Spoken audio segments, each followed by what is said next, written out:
Hello my dear students, narration আৰু এটা part তোমালোকৰ কাৰণে লৈ আহিছো। সোৱা নাম্বাৰ 1 দিয়া হৈছে Hari said I play football। Hari said এটো হল আমাৰ ৰিপৰ্টিং ভাৰ্ব আৰু ঊৰ্ধ্বকমাৰ ভিতৰত যেটো বাক্য দিয়া থাকে তাক কি বুলি কোৱা হয় ৰিপৰ্টেড স্পিচ বুলি কোৱা হয়। ওকে গোটেইখিনিক ৰিপৰ্টেড স্পিচ বুলি কোৱা হয়। সো ইয়াতে এটো ডাইৰেক্ট নেৰেশনত দিয়া আছে কাৰণ কমাৰ ঊৰ্ধ্বকমা দিয়া হৈছে। সো ইয়াতে কি কৰিব লাগিব সোৱা হৰি said অৰ্থাৎ হৰিয়ে কৈছিল আই প্লে ফুটবল মই ফুটবল খেলো অৰ্থাৎ তেনেহলে ইয়াৰ যেটো আমি ইনডাইৰেক্ট নাৰেশন কৰিব লাগিব কমা ঊৰ্ধ্বকমা উঠি এটা কি বহিব দ্যাট এটা বহিব। Okay so Hari said that তাৰপিছত আই মানে কাক বুজাইছে হৰিক বুজাইছে আৰু ইয়াতে হৰিটল সাবজেক্ট আৰু ইয়াৰ প্ৰনাউনটো কি হ'ব হি কাৰণ হৰিক লৰা মানক বুজাইছে সেই কাৰণে ইয়াতে কি বহিব লাগিব হি বহাব লাগিব। এতিয়া সোৱা ঊৰ্ধ্বকমাৰ ভিতৰত বাক্যটো মন কৰিব লাগিব ইয়াতে আই প্লে ফুটবল এটো প্ৰেজেন্ট ইনডিফিনিট টেন্সত দিয়া হৈছে কাৰণ সাবজেক্ট ভাৰ্ব অবজেক্ট এটো প্ৰেজেন্ট ইনডিফিনিট টেন্সৰ উদাহৰণ হয়। যেতিয়া ৰিপৰ্টিং ভাৰ্বটো পাস্ট টেন্সত থাকিব তেতিয়া ইনডাইৰেক্ট নেৰেশনত যেটো ৰিপৰ্টেড স্পিচ থাকিব তাৰ কৰেসপন্ডিং টেন্স হ'ব অৰ্থাৎ প্ৰেজেন্ট ইনডিফিনিট টেন্স থাকিলে পাস্ট ইনডিফিনিট টেন্স হ'ব প্ৰেজেন্ট কন্টিনিউয়াস টেন্স থাকিলে পাস্ট কন্টিনিউয়াস টেন্স হ'ব প্ৰেজেন্ট পাৰফেক্ট থাকিলে পাস্ট পাৰফেক্ট হ'ব। সো ইয়াতে আই প্লে ফুটবল এটো প্ৰেজেন্ট ইনডিফিনিট টেন্স যেতিয়া তুমি ইনডাইৰেক্ট নেৰেশনলৈ পৰিৱৰ্তন কৰিবা তেতিয়া পাস্ট ইনডিফিনিট টেন্সলৈ ৰূপান্তৰিত হ'ব। Okay so Hari said that he play আছে গতিকে প্লেৰ পাস্ট ফৰ্মটো কি হ'ব played Hari said that he played football। Okay Hari said that he played football এটা হল ইয়ার आंसर। এটা হল আমার ডাইরেক্ট নেরেশন এটা হল আমার indirect narration. Number 2 the student said ছাত্রজনে কৈছিল আই হ্যাভ ডান দ্য সাম মই অঙ্কটো কৰিছো। সোয়া এটো ৰিপোৰ্টিং ভাৰ্ব পাস্ট টেন্সত দিয়া আছে আৰু ৰিপোৰ্টেড স্পিচ যেটো দিয়া আছে অৰ্থাৎ ঊৰ্ধ্বকমাৰ ভিতৰত থকা বাক্যটো প্ৰেজেন্ট পাৰফেক্ট টেন্সৰ উদাহৰণ হয় কাৰণ সাবজেক্টৰ পিছত হ্যাভ আছে তাৰ পিছত মেইন ভাৰ্বৰ পাস্ট পাৰ্টিসিপল দিয়া হৈছে সেই কাৰণে এটো কি প্ৰেজেন্ট পাৰফেক্ট টেন্স। যেতিয়া আমি ইনডাইৰেক্ট নেৰেশনলৈ পৰিৱৰ্তন কৰিম তেতিয়া কি বহিব past perfect tense. Okay so ইয়াৰ আনসাৰটো হ'ব দ্য স্টুডেন্ট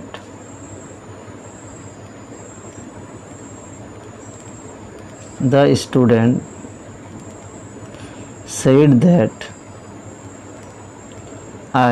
I মানে ছাত্ৰজনক বুজাইছে that I মানে দ্য স্টুডেন্ট অৰ্থাৎ ইয়াতে হি আমি বহাব পাৰিম তো প্ৰনাউন হিচাপে হি বহিব ছাত্ৰজনৰ তে হি ৰে বুজোৱা হৈছে।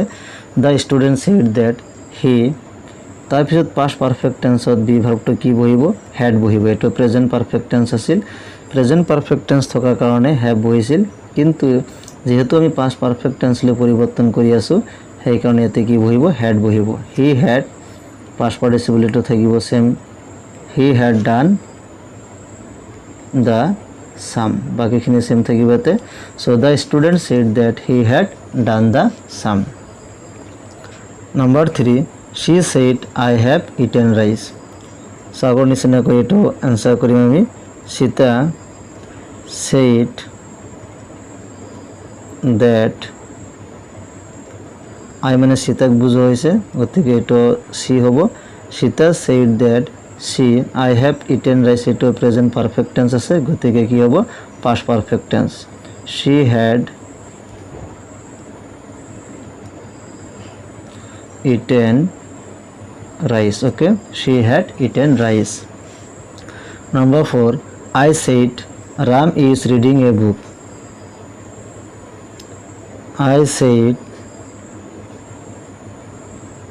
that the Ram is reading a book ৰামৰ পৰিৱৰ্তে তুমি হি ব্যৱহাৰ কৰিব পাৰিবা। I said that he was আহিব ইয়াতে কাৰণ Ram is reading a book এটো প্ৰেজেন্ট কন্টিনিউয়াস টেন্স হয় গতিকে ইনডাইৰেক্ট নেৰেশনত কি হ'ব পাস্ট কন্টিনিউয়াস টেন্স হ'ব। I said that he was reading a book। okay I said that he was reading a book। he said I am 20 years old।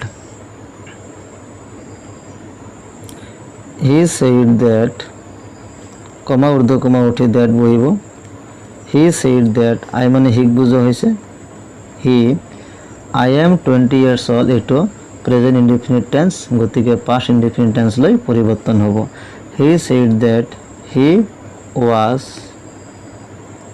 20 years old okay 20 years old কারণ আই ইয়াতে M আছিল কারণ এটো present indefinite টেন্সত আছিল কিন্তু যেতিয়া আমি past indefinite tense লৈ পরিবর্তন করিম তেতিয়া এমৰ পরিবর্তে কি বহিব was বহিব okay so he said that he was 20 years old number 6 Provin said I will go to school now Provin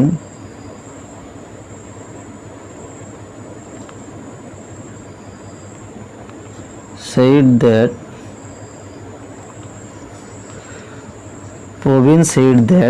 I মানে প্রবীণক বুঝা হয়েছে গতিকে ইয়াতে হি প্রোনাউন আহিব প্রবীণ said that he so I will go to school now এই ক্ষেত্রে এটা future টেন্সৰ উদাহরণ হয় ফিউচার ইনডিফিনিট টেন্সত দিয়া হয়েছে গতিকে ফিউচার টেন্স যদি দিয়া থাকে তেনেহলে কি বহাব লাগিব উইল থাকিলে আমি উড বহাম শেল থাকিলে শুড ক্যান থাকিলে কুড গতিকে ইয়াতে উইল দিয়া হয়েছে সেই কারণে ইয়াতে কি বহিব উড বহিব ওকে এটা তোমালোকে মনত রাখিবা he would go to school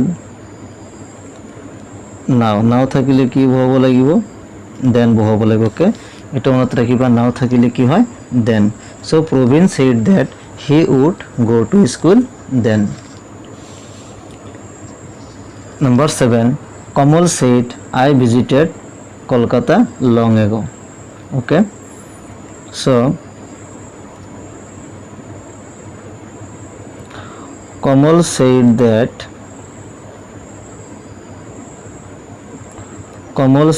I মানে কমলক বুঝা হয়েছে গতিকে হি আহিব Kamal said that সোয়া যেটো ঊর্ধ্বকমার ভিতৰত যেটো সেন্টেন্স দিয়া আছে I visited Kolkata long ago অৰ্থাৎ মই বহুত আগতে কলকাতালৈ ভ্ৰমণ কৰিছিলো ভিজিট কৰিছিলো গতিকে এটো পাস্ট ইনডিফিনিট টেন্স হয় মনত ৰাখিবা যদি ৰিপোৰ্টেড স্পিচটো পাস্ট ইনডিফিনিট টেন্সত থাকে তেনেহলে ইনডাইৰেক্ট নাৰেশন কৰিবলৈ হলে কি কৰিব লাগিব পাস্ট পাৰফেক্ট টেন্স লৈ পৰিবৰ্তন কৰিব লাগিব গতিকে ইয়াতে কি আহিব হি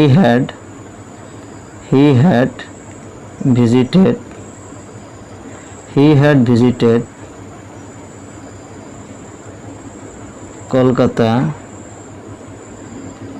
long ago থাকিলে কি বহাব লাগিব বিফোর বহাব লাগিব এইটো মনত ৰাখিবা ago থাকিলে কি বহে before so Kamal said that he had visited Kolkata long before okay তো এনেকৈ তোমালোকে নারেশন বিলা প্র্যাকটিস কৰিব পাৰিবা ইয়াৰ পিছত নাৰেশনৰ আৰু ইম্পৰ্টেন্ট পাৰ্ট তোমালোকৰ কাৰণে লৈ আহিম যেনেকুৱা ইম্পাৰেটিভ সেন্টেন্সৰ কেনেকৈ নাৰেশন কৰিব লাগে বা ইন্টাৰোগেটিভ সেন্টেন্সৰ কেনেকৈ নাৰেশন কৰিব লাগে সেই সম্পৰ্কেও আমি আলোচনা কৰিম